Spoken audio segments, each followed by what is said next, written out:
బుగ్గ మీద వెచ్చని సిగ్గు వచ్చినప్పుడు దానిని అడుగు, ఎర్రదనం అంటే చెబుతుంది.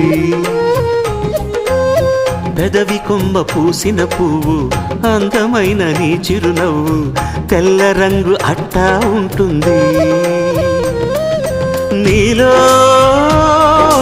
నిలువున పులకలు రేగిన వేళ నువ్వే పచ్చని పైరువు అవుతావమ్మా. దిగులు రంగే నలుపు అనుకో, ప్రేమ పొంగే పసుపు అనుకో.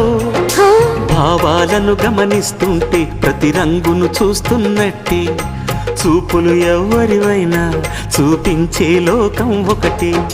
నేస్తమా ఇద్దరి లోకం ఒకటే లేవమ్మా, అందుకే నా కన్నులతో లోకం చూడమ్మా.